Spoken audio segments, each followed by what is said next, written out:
Okay, good morning and welcome everybody to this morning's keynote session on robotic manipulation.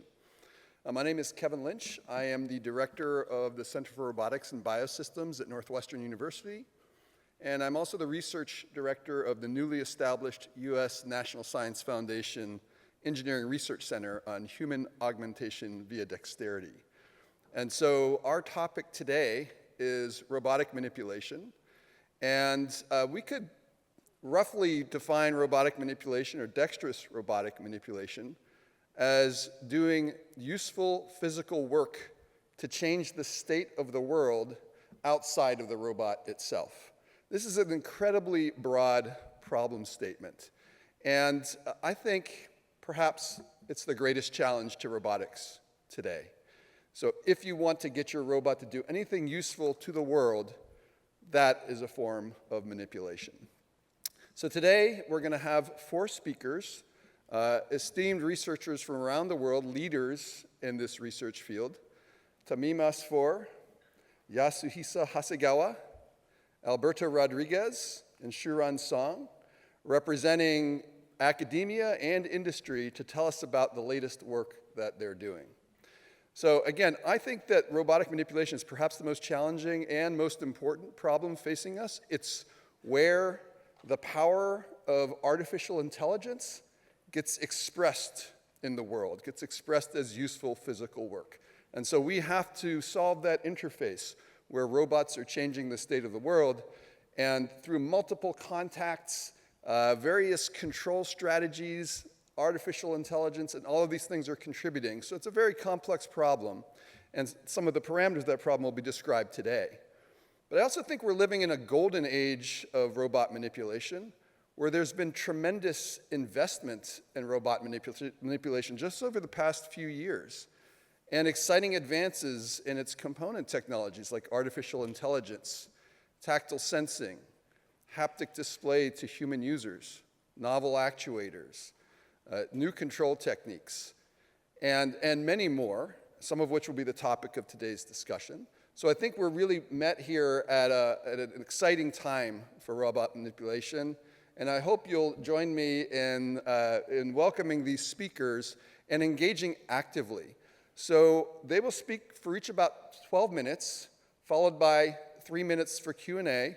There are microphones here so you can line up to ask your questions, and there's also an opportunity to submit your questions online. So please join me in welcoming our first speaker, Tamim Asfour.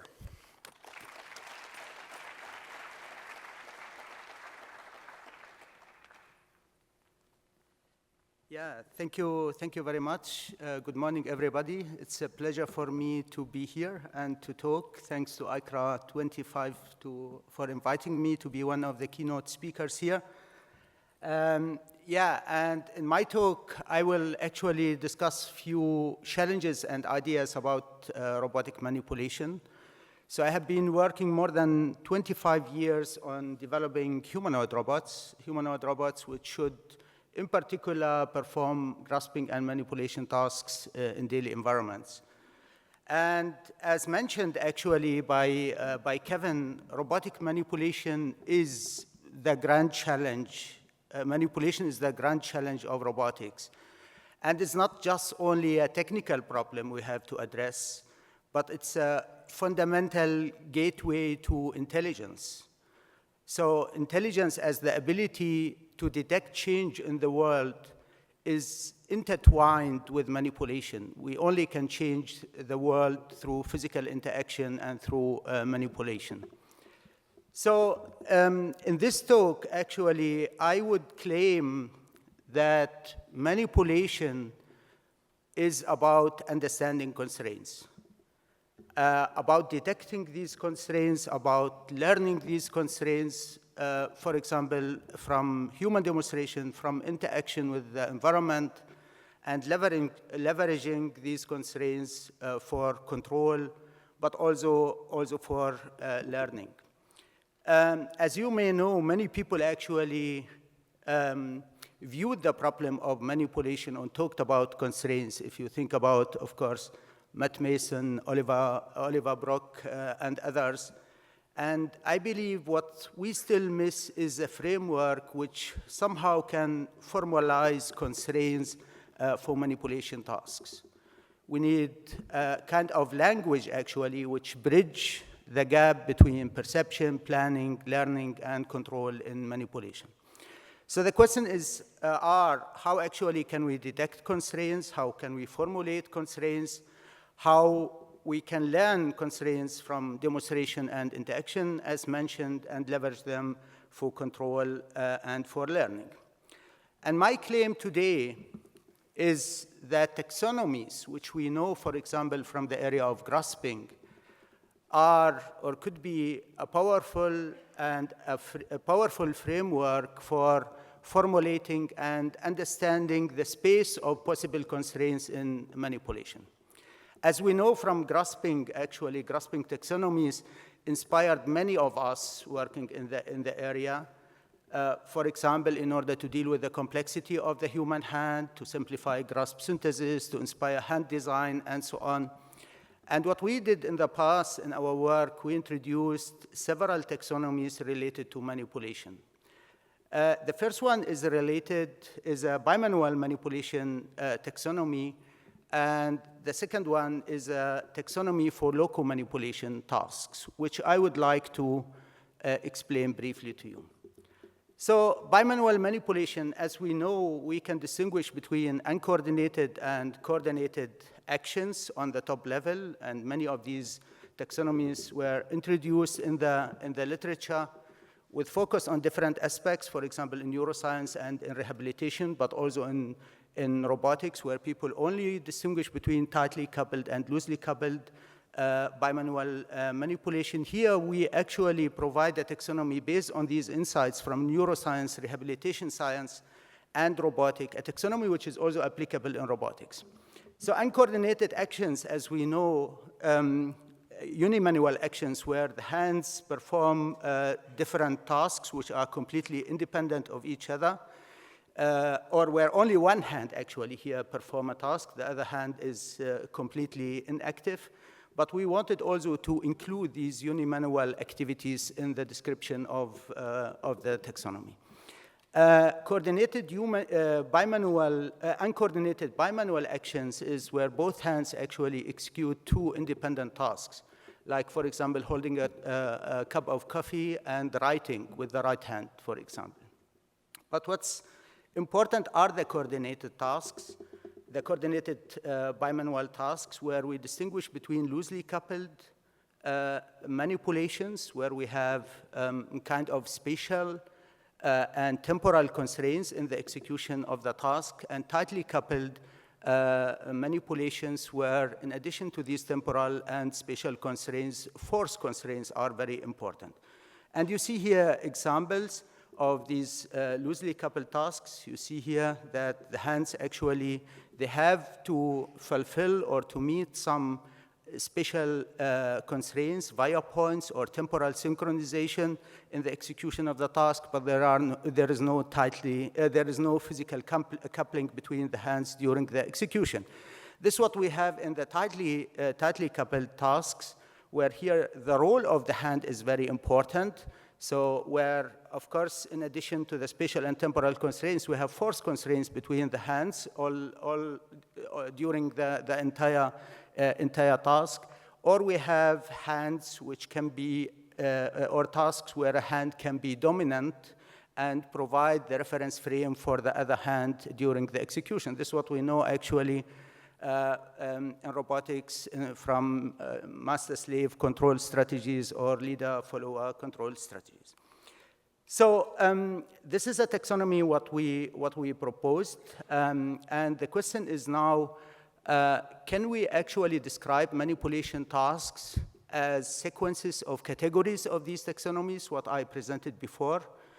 To validate that, we collected large amount of data. We are doing that since decades. We have one of the largest motion capture databases, which are publicly available if you are interested. And you see here a first validation of the taxonomy, where we can actually, with mockup data, detect the type of the bimanual coordination during execution of daily activities, as you see here. But that's not the goal in robotics. The goal in robotics, we would like to have robots which can learn manipulation tasks from human observation, from visual human observation. And therefore, we introduce a new framework for learning geometric constraints in manipulation based on sparse representations of the tasks. So key point-based representation, which actually are based on statistical analysis in multiple demonstrations or of correspondences in multiple demonstrations in order to identify invariant task features, in order to identify frames in the on the target object and on the slave object, for example, here, which are important for generalization and for transfer to different variations of the task, like different shapes of the cups and different pouring styles, for example. You see here the pouring task actually is described by geometric constraints between a local frame on the rim of the cup and between different key points on the bottom of the kettle. So this is actually a point to curve constraint, which describes this task and which can be used in order to perform any pouring task in any object from any other object. So it's a little bit, of course, challenging to extract these task invariant features from human demonstration. We do it here from visual data, where we have to align, of course, the features or the key points extracted from multiple demonstrations and do the statistical analysis in order to determine the geometric constraints here, in this case, between a curve and between a point. Of course, there are different types of geometric constraints, linear geometric constraints, which can be easily extracted by PCA, nonlinear geometric constraints, which can be extracted by principal manifold estimation, and also 6D pose constraints, which are important for grasping. We evaluated that in different manipulation tasks, and we see actually the more demonstrations we have, the extracted constraints converge to the right type of constraint, like for the linear constraints here, you see that after 3 or 4 demonstrations, we converge to a point-to-point constraint, while for the nonlinear constraints, in the case of the pouring, after 8 demonstrations, we see this convergence. Now the question is, and remember this bimanual taxonomy with the categories, the question is whether we are actually able to detect these categories from human observation using these sparse key point representations.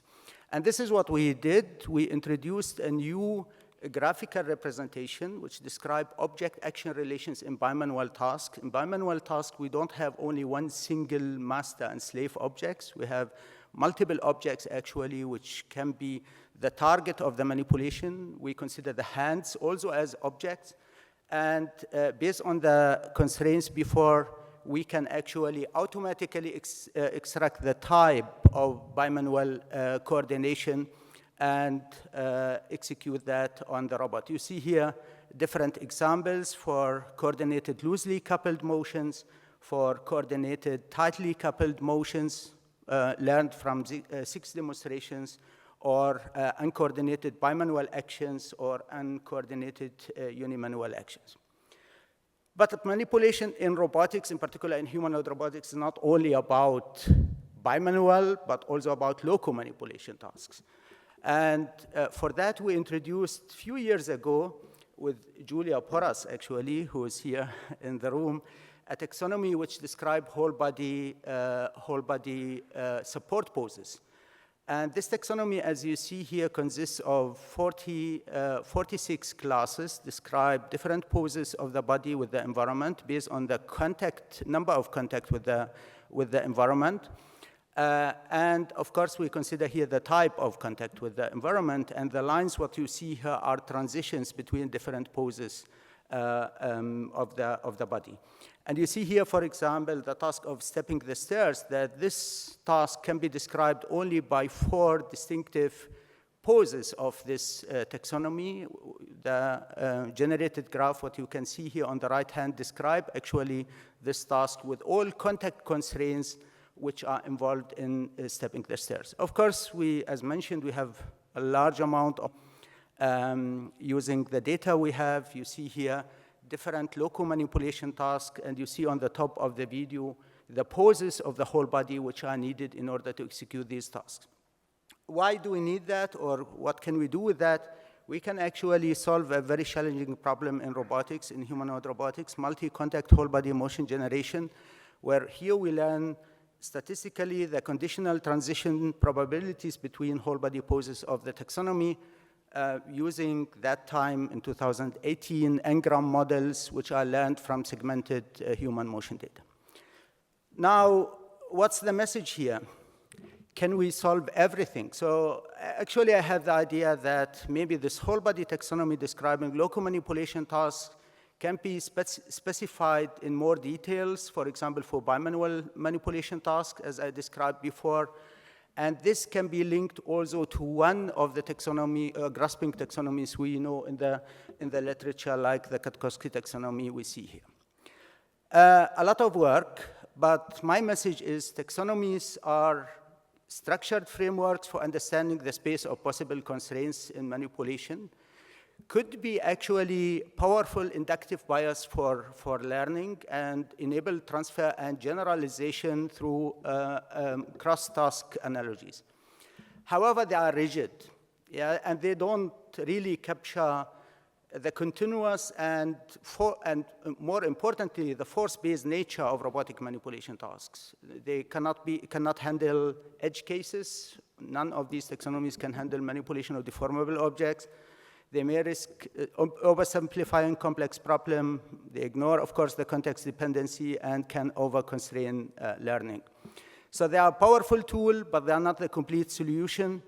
And there are many open questions, actually, where I hope that in this community together we can join forces in order to make progress here in the area of manipulation. With that, I have to stop and thank my wonderful team here at KIT, our funding agencies, and you for your attention.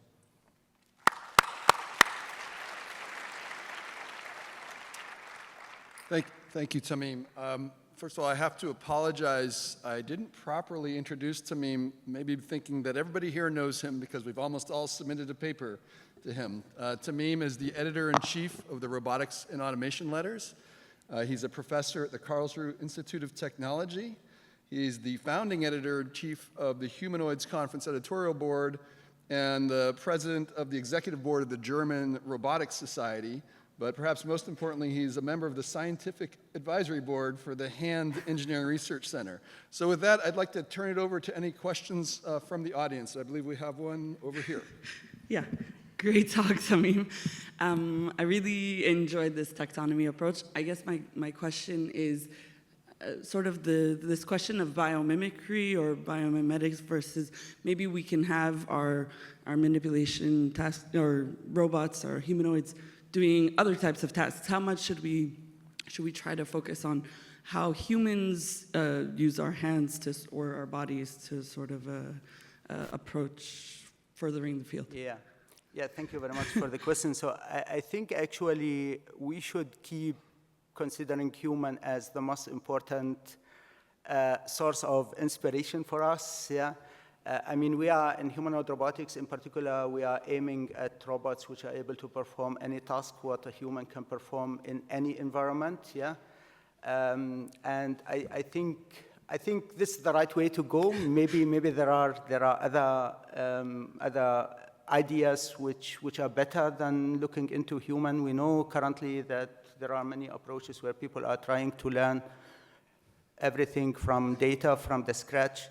And I think these taxonomies can also be important for these learning-based approaches where we can use the knowledge of taxonomies as, for example, inductive bias for learning.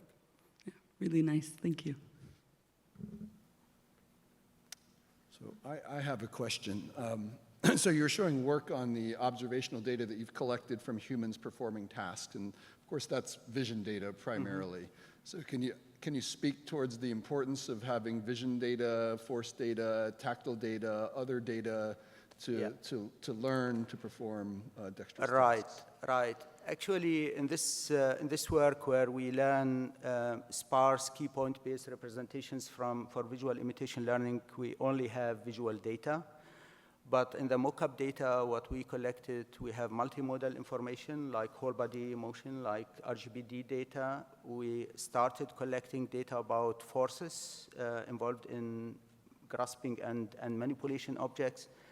And this is very crucial and important for robotics. I mean, robotics is multimodal. Robotics is not only visual data.